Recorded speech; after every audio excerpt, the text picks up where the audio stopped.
Welcome to our second lecture on the early Renaissance, where we will be wrapping up the early Italian Renaissance and moving into Northern Europe, particularly the area of Flanders, modern-day Netherlands.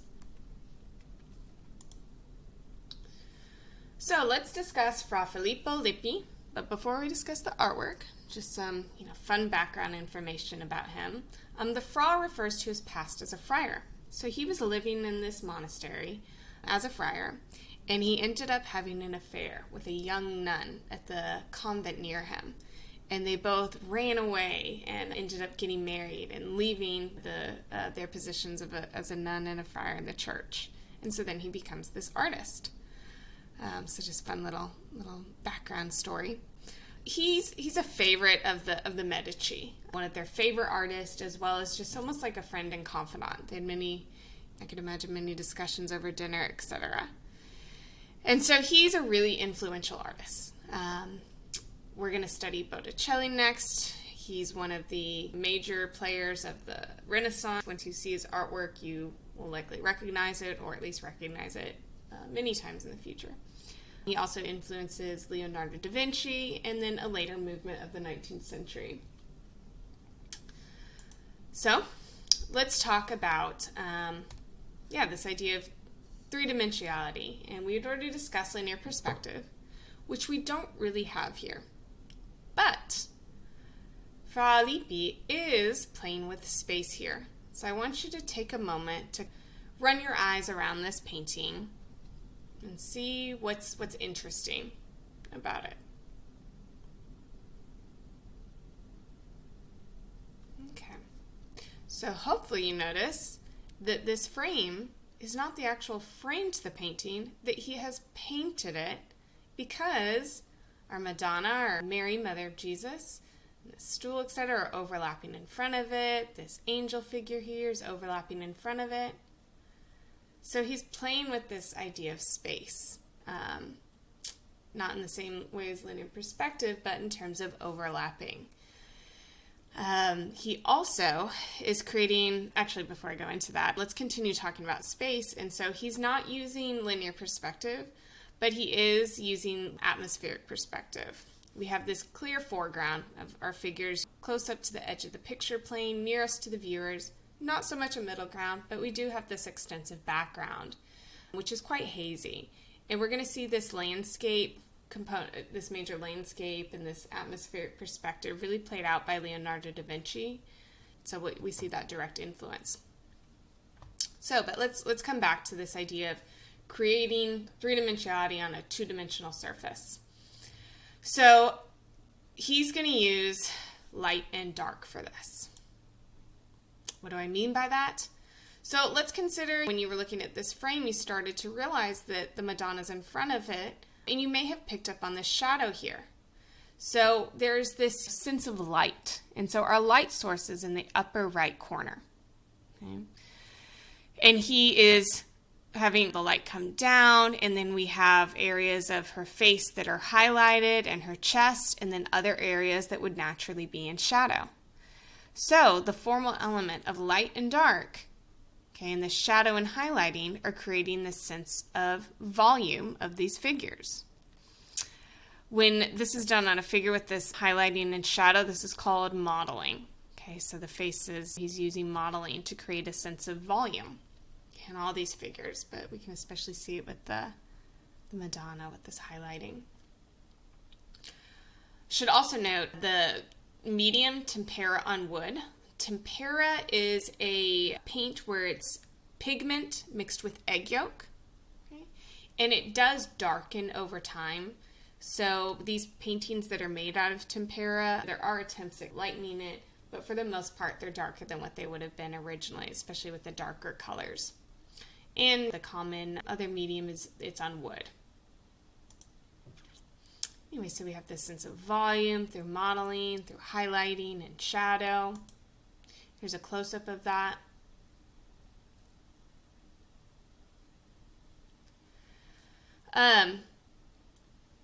What we also should note about this painting, and which he's so skilled at, is how he's able to depict different textures. Consider how realistic this lace looks and how realistic these little pearls look across her head and in her headdress. And then the texture of this velvet that she's wearing. I mean, it looks like velvet. You can imagine touching it. It's so tactile. It looks heavy. So he's just extremely skilled at creating different textures. Now, the motivation behind that is because remember, we're in an era where individuals outside of the church are commissioning these artworks. They're the patrons. So part of this is if they're having, especially artworks of themselves or of their family, they want to show off their wealth. And they're going to do so by incorporating very expensive materials within what they're wearing, for example. So pearls are extremely, extremely expensive. So in order to gain commissions, artists had to be able to depict pearls very well to, again, show off the patron's wealth and their status, essentially. Same with lace. Lace was very expensive. And so to be able to depict that helps to show off their wealth. So as an artist, you would want to be very skilled at that. That's how you're going to gain those commissions. Same with this heavy velvet. You can imagine it being very expensive. So another element that Fra Lippi introduces is this idea of playful intimacy. And so what do I mean by that? When we're looking at these figures and their relationship to each other compared to the past. So here are some previous artworks from our medieval era, and consider how we have Mary, the Madonna, and Jesus, but they're not really interacting. And it's very formal and very rigid. And the idea of linear perspective has not been created yet, so space is awkward, the figures aren't interacting with one another. Now, many of these artists, I'm sure, could create realistic images, but that was not the priority at this time period. You don't want to create a realistic body. You don't want people lusting after it. Instead, you want to focus on the message behind it. So just an FYI, it's not that they weren't talented or skilled.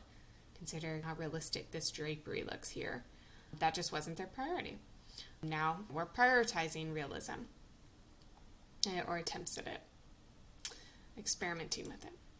Here's some other examples.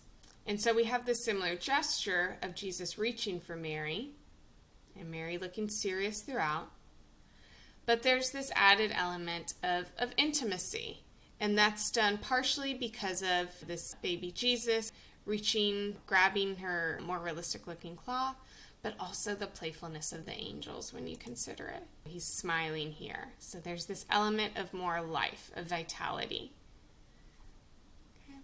Them holding up this baby Jesus and the relationship between them.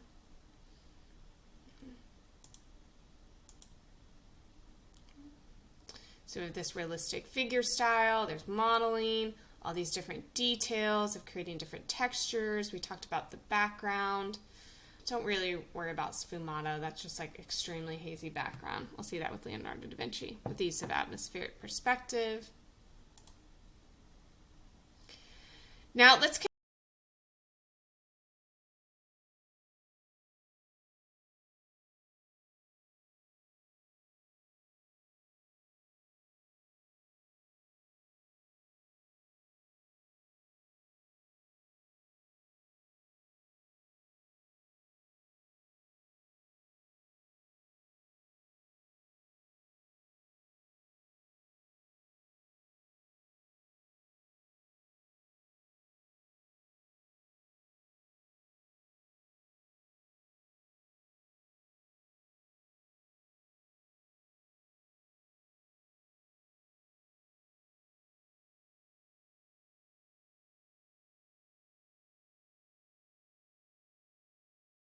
using prayer and contemplation of Christianity, of how to be a good mother, etc., of how to live out your best life and this productive life, a rich, noble life. So she's showing her piousness, her devoutness, and how she's really considering that in this moment. There's your Christian version of the concept of humanism in the Renaissance. Okay, so here's Botticelli. So if you don't recognize this piece, you will see it many times from here on out. It's super popular in pop culture, so now you'll know what it's referencing. So this is Botticelli's The Birth of Venus. Now remember, he was a student, Fra Lippi. So we're going to see that influence here. Now this is extremely, extremely important because here's our first female nude for about 1,000 years. So remember how we talked about with Donatello's David, how it was the first male nude since classical antiquity? Same with this Birth of Venus. It's our first female nude since classical antiquity. So it's based off of, you need to know, the Aphrodite of Knidos by Praxiteles. This was a 4th century BCE, sculpture, and it was the first female nude in Western civilization in ancient Greece. Before that, you wouldn't have shown a female nude. I mean, they'd had male nudes for centuries. And the way how Praxiteles was able to do this was under the excuse that A, it's the goddess Aphrodite, okay, so the goddess of love. Venus over here is just the Roman version, same goddess, different name pretty much. But anyway, so he's able to depict her emerging from her bath. So she always has this towel that she's grabbing, and it's as if someone walked in as she emerged from her bath, and then she modestly tries to cover herself up. So it's under that context that he was able to push that boundary and have the excuse for showing a female nude. Of course, he's also playing with us. He was playing with the original viewers because essentially the line of these arms, so line is used, but the arms actually draw your attention to her breasts and to her genitals, further like showing off that she is nude. Like it draws your attention to it. So there's that play with the viewer going on here. But he's able to depict a female nude in the context under the excuse if she's emerged from her bath, someone walked in and she's trying to modestly cover herself. So she's still attempting to be modest. And we're going to see a similar excuse with our Venus. So here's our Venus. And the story is, this is from Ovid's Metamorphoses. You don't necessarily need to know that. But it's the story of Venus, and where she was born from the foam of the sea, essentially. Okay, fully formed. And so she was born, of course, without clothes. Now, the name of this is wrong. She had actually already been born. We would have seen foam if it was the birth of her. But the shell has picked her up and brought her to the shoreline. So it's actually after her birth. But anyway, she was born nude. So there's the excuse for this nudity. And just like our Aphrodite of Knidos, she is attempting to cover herself up in this gesture of modesty. And then over here, this handmaiden or personification of spring is just about to cover her up. So there's still, we're pushing that boundary, but under the excuse of, well, she was just born, so she's nude. And she's trying to be modest. She's about to be covered up. But of course, our eyes are drawn to these areas through her arms. You're going to watch a video about this just to highlight some other elements. And there's roses scattered around her. And so roses are associated with her. Think of how even today roses are associated with love. But also it's the idea that roses are beautiful, but they have thorns. Love is beautiful, but it's hard. It's difficult. Life is beautiful, but it's also difficult. And so we see that here. Over on the left is the personification of the west wind, Zephyr. We see him blowing her to the shore safely. With likely chorus, this nymph goddess, sometimes his wife, and anyway. And then over here, again, this handmaiden that is likely the personification of spring because of all the floral elements on her. This floral motif here, and even on the drapery she's about to wrap around Venus. And she's in this contrapposto pose. Now, Botticelli is not interested in realistic space, is he? I mean, consider how awkward like the ocean is, and these figures all seem to be like floating in space. We don't have like realistic shadows, etc. So that's not really his interest here. But his interest is on like the human body, and we'll see his eyes in a minute that are characteristic of him. After recording this lecture, I realized I made numerous mistakes on the figures in this painting, so please read through the following slides and make corrections.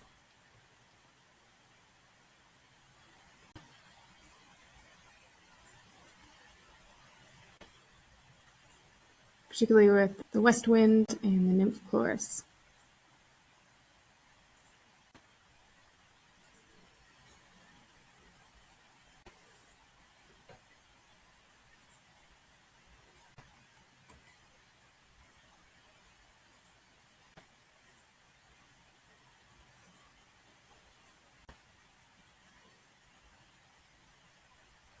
Here it is up close, or zoomed in.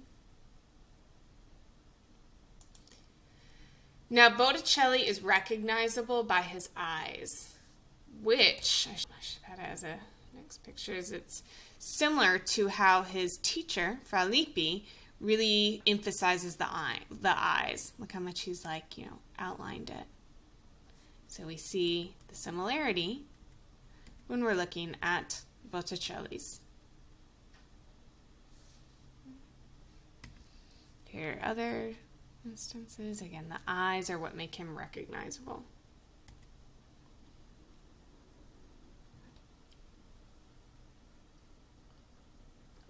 And so there you have Botticelli. We're looking at Andrea Mantegna's foreshortened cries only for the concept of foreshortening. Artists are trying to determine how to create realistic images, three-dimensionality on a two-dimensional surface. And so here we have this idea of foreshortening, where how do you create a sense of depth of this laying down figure on a flat surface, on this canvas.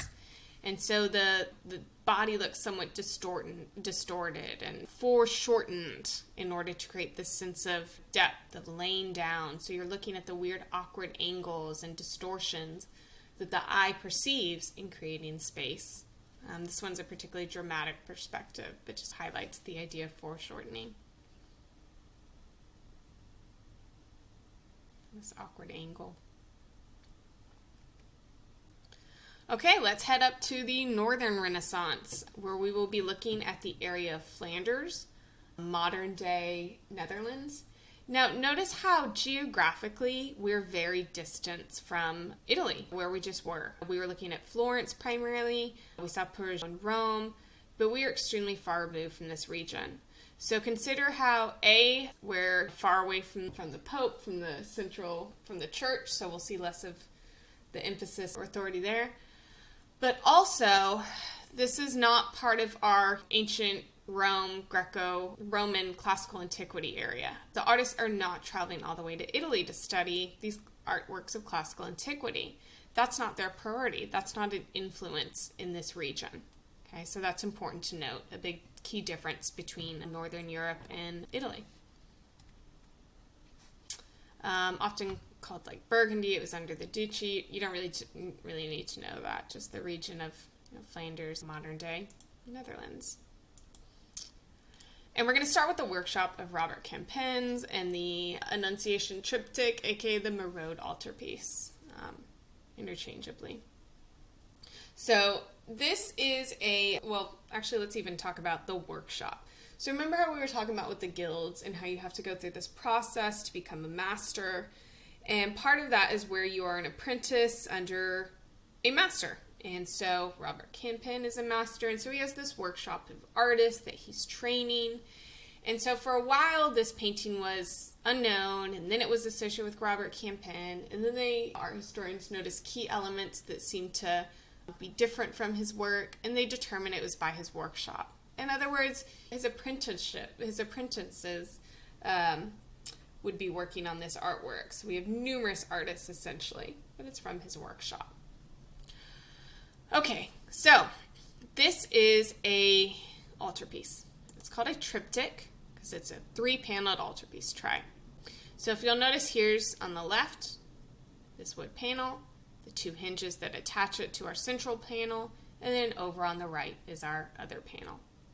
And so these altarpieces would close on like non-holy days, think like outside of Sundays or religious holidays, and it would be closed and then opened up for contemplation on these religious days.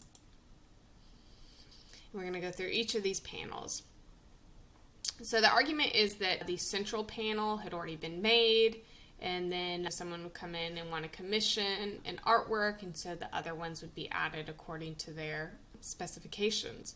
And so the left Any idea who this is depicting? The patrons of the work of art. So this gentleman here, and then it's argued that his wife was later added on. Now this is important because what also defines the North, well, specifically this region of modern-day Netherlands, from the rest of the world essentially, is for the first time in history we have the middle class. For all of history, across the globe, outside of prehistory, etc., there is a small upper class, and then we have the majority of the population, which is the lower class, really struggling. The middle class does not exist. Our area in Houston would not have existed up until the creation of the merchant class within the Netherlands, essentially. If whatever class you were born into, be it the nobility or the poor, essentially living in poverty, that's where you pretty much stayed for life. There's no growth. But now we have figures who are rising from the bottom up into this middle class as they're creating these businesses, they're becoming these merchant classes. So this is just so incredibly profound. And so this opens up this whole new class of patronage with different priorities than the nobility and different priorities than the clergy, etc. And so this is a big deal. And so we see one of these patrons here. Okay, there's some arguments about his identity, but just for the most part with our Northern Renaissance, again, it's this new middle class, this rising merchant class. And so he depicts himself here, and later his wife was added.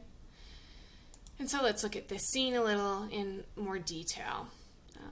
Actually, first, as a whole, let's just consider, I'll give you a moment to consider how different the Northern Renaissance is from the Italian Renaissance. What are some key differences?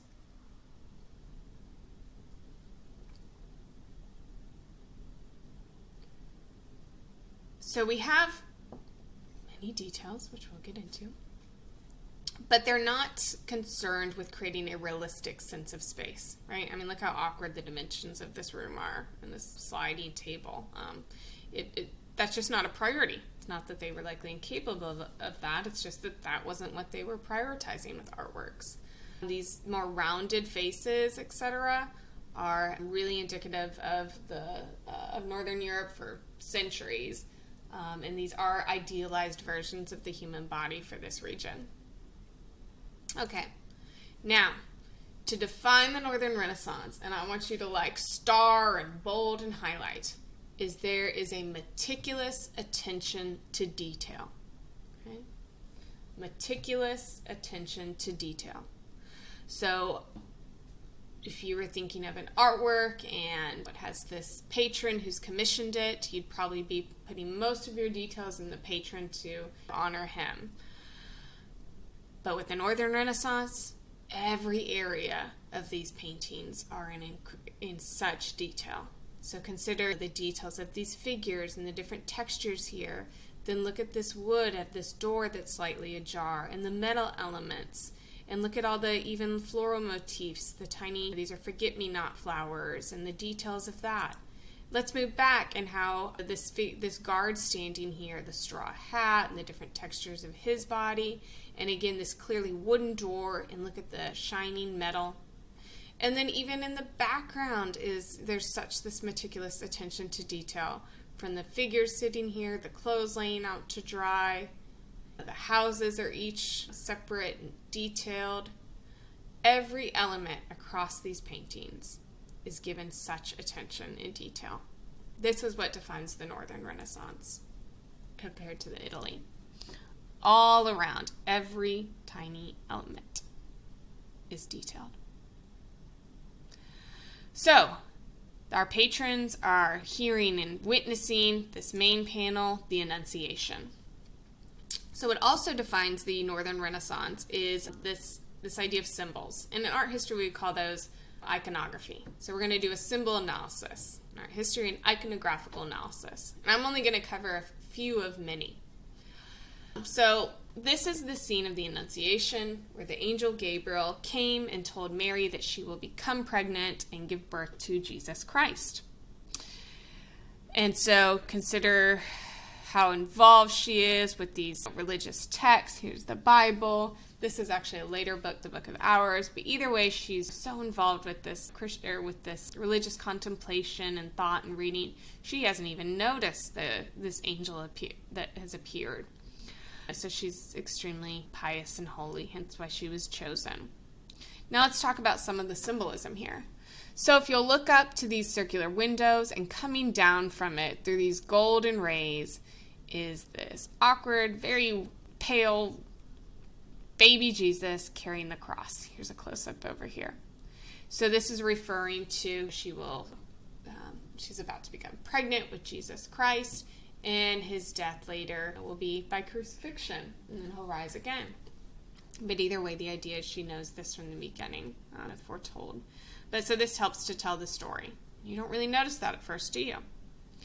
We also have this cloth in the background that's emphasized. It's almost centrally placed. It's white with these blue stripes. So this is a tallit cloth, which is used in Judaism. It's like a prayer shawl in which men in the synagogue would drape over their shoulders.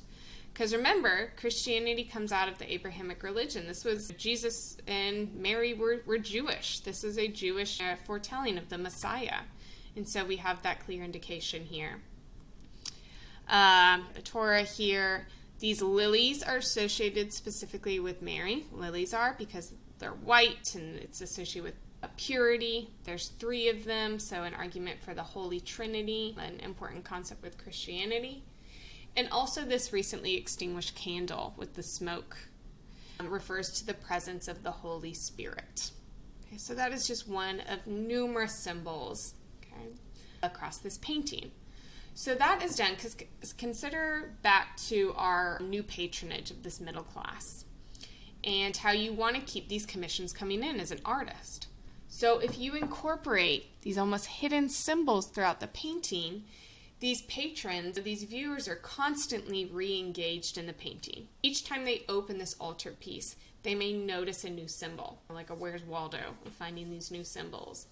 So it helps to keep these commissions coming in because they make the paintings more interesting, essentially. Now let's look at all the different textures. I mean, from this vase here to look at how incredibly skilled he is at creating this metal pot back here and the drapery. Yes, it's stiff, but gosh, the attention to detail is just extraordinary versus this softer pillow here, the wood, the walls. I mean, this meticulous attention to detail is what defines the Northern Renaissance. Here's our right panel where we're depicting Joseph. And again, look out that window. I mean, this in itself is an incredible painting with all these extraordinary details and our sense of depth. Okay. So here he is being a carpenter. There's a mouse trap, which is arguably a symbol associated with Jesus. So St. Augustine, a writer, hermit, and he wrote about how the idea of Jesus dying on the cross was this attempt of Satan trapping him, but he comes back from the dead. And so here's Joseph. So when I was saying that this area is far removed from the authority of the church, Joseph did not live with Mary before this. He had already been previously married. He had like 6 or 7 kids. They were foretold of each other separately. And they weren't living together at the time. And then they got together and got married, etc. So depicting Joseph within the same household wouldn't have been accurate within Italy. But they're able to do this because they're far removed. Also, fun little fact, just a side note, we often say or hear that Jesus and Joseph were carpenters. That's one of those mistranslations where it was actually originally a builder. The area of Judea did not have trees. They weren't a plentiful resource. So if you were using wood, you had shipped it in from Lebanon, and it was extremely expensive and rare. They were actually builders, so they were stonemasons. Even the manger was made of stone, so they were incredible stonemasons. Just fun fact. Okay, so here is our Merode altarpiece. So here's Jan van Eyck. You're going to watch a video that I really like, explaining this in more detail.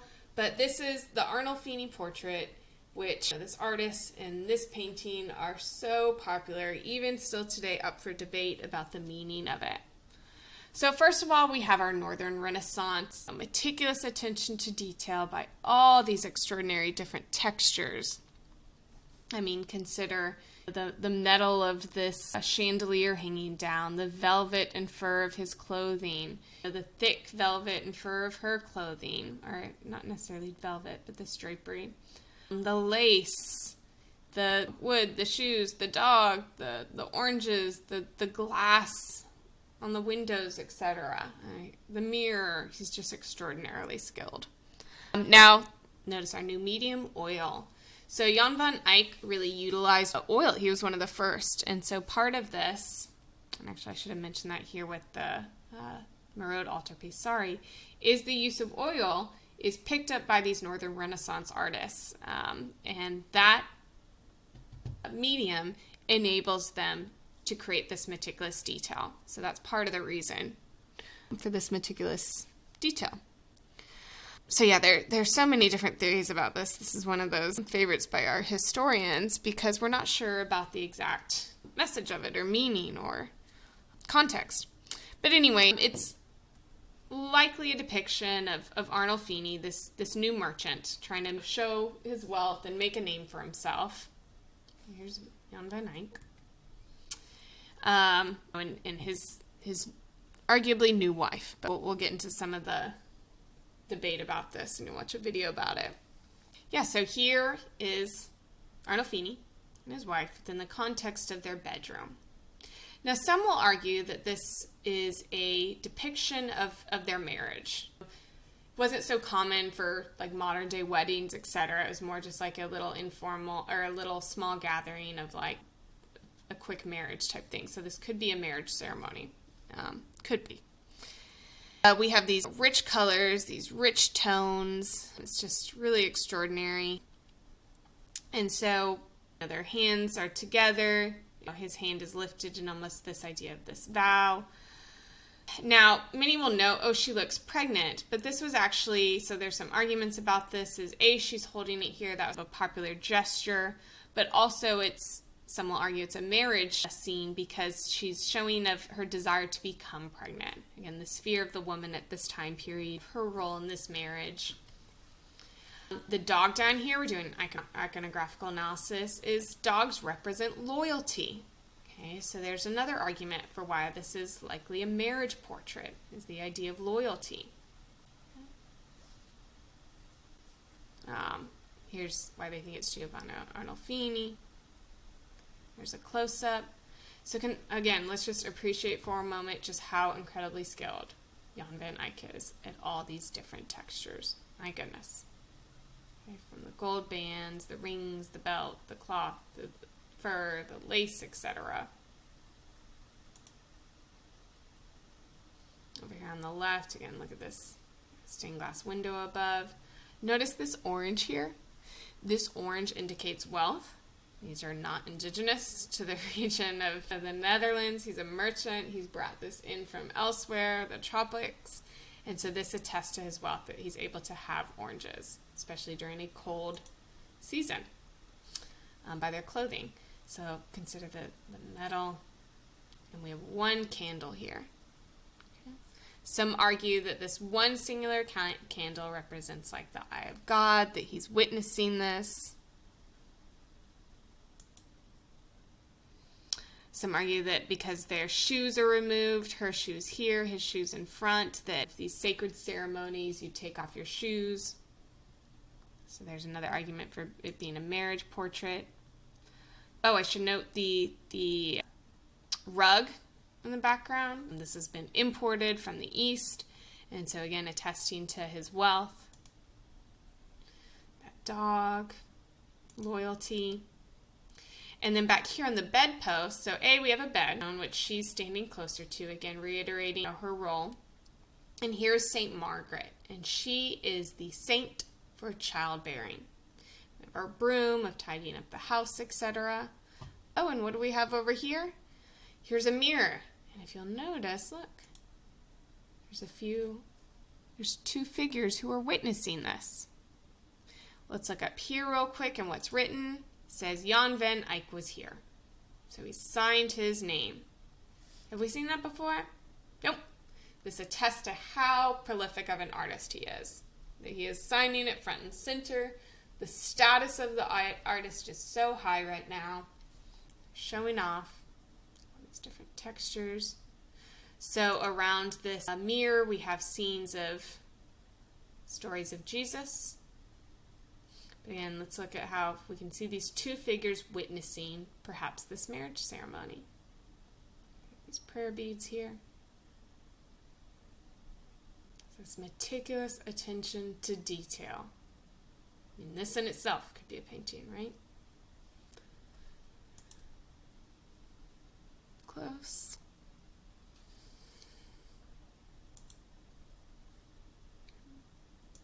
Childbearing, there's a different light. So some will argue that this is post his wife's death. This is honoring, perhaps she died in childbearing. There's some other elements to make that argument.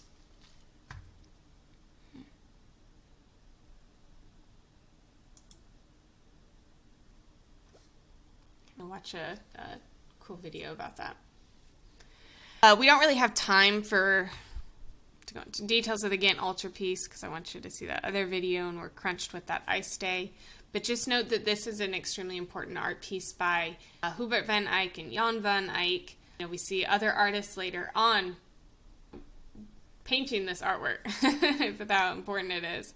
I mean, it was even part of like treaties in World War II. Like, it was hidden, it was stolen. It was just, it's really important because look at these details. It's 12 interior panels. It's a polyptych, so it folds up and was open on certain holy holidays, front and back. So here they're piecing it back together. Again, altarpiece, bulletproof glass. All right, I said front and back. Sorry, top and bottom. My bad. Here's what it looks like closed. Consider the realism. A lot going on.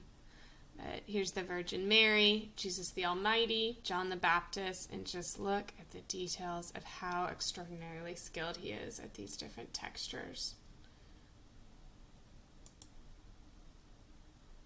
The metal, those pearls, the jewels, gold thread,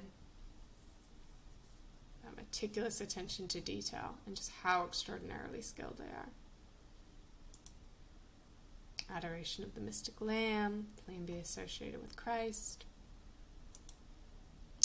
And there we go, ending on the early Renaissance.